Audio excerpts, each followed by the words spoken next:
आमे वर्तमान से अंचल अच्छु जो पुरीघाट थाना अंचल ए हूँ से काफे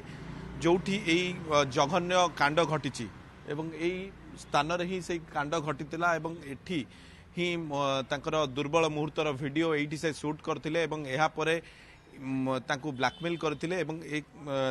काफे को वर्तमान पुलिस सील करिछि संपूर्ण भाव बंद रही काफे एवं ये जो काफेर मालिक जी रही गिरफ करिछि पुलिस से भगतपुर अंचल बोली जहाँ जना पड़ी से पुरीघाट थाना अंचल गिरफ करने सहित 5 जन बंधु को गिरफ करछि एवं दशहरा समय यही काफे को युवती जनक आसीथिले बा छात्री जनक आसीथिले बॉयफ्रेंड सह एवं एठार ही से आपत्तिजनक वीडियो एठी शूट करा जायथिला एवं ई काफेर ओनर सहित बॉयफ्रेंड मिसिकी वीडियो शूट करथिले एवं वीडियो शूटिंग करिबा परे ताकू ब्लैकमेल करथिले एवं ई काफे वर्तमान सील करछि पुलिस अन्यपटे से वीडियो आउ कहा को पठा जाइछि से दिगरे पुलिस वर्तमान तदंत करुछि एवं साइबर एक्सपर्ट मान को घटना रे नियोजित करा जाइछि आउ कहा मोबाइल को पठा जाइछि एवं ताहा भाइराल हेइछि ना नाही से दिगरे वर्तमान पुलिस तदंत करुछि एवं ताहा ही प्राथमिकता रहिछि एवं जदि भाइराल हेइतिबो एवं एकाधिक व्यक्ति को से वीडियो जाइतिबो तेबे पुलिस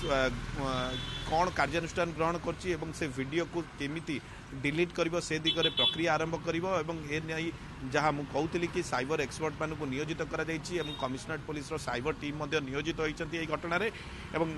एई घटना रे आउ कहार मध्ये संपृक्ति थाई पारे से दिगरे मध्ये पुलिस तदंत करुछि एवं जेहेतु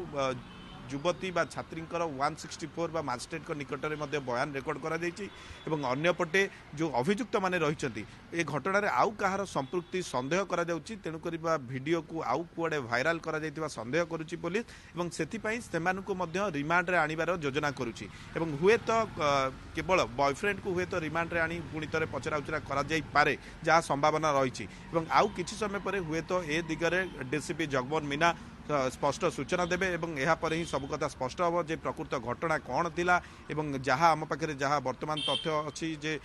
युवती बॉयफ्रेंड ही मास्टरमाइंड एवं आउ गोटे बड़ दिग भवानी आपण घटना रे जे प्रकृत में युवती सहित बॉयफ्रेंड कौन एमती संपर्क बिगड़ीगला एवं जेहेतु सी बॉयफ्रेंड थिले एवं कहीं एभली कांड भियाइले एवं तांको सांग मानकु कहीं घटना रे नियोजित कले एवं एकाठी नेकी दुष्कर्म कले एवं यही स्थान ही तांकर वीडियो शूट करागला एवं से वीडियो को देखाई कि ब्लैकमेल करके 12 को डकागला एवं आउ जन बंधु घर को डकागला सेठारे तांकु संगबद्ध भाव एकाठी हो से गण दुष्कर्म कले ये समस्त घटनार आशा करिबा डीसीपी जगमोहन मीना प्रतिक्रिया रखिबे एवं संपूर्ण घटना उपर हुए तो पर्दा हटिबो।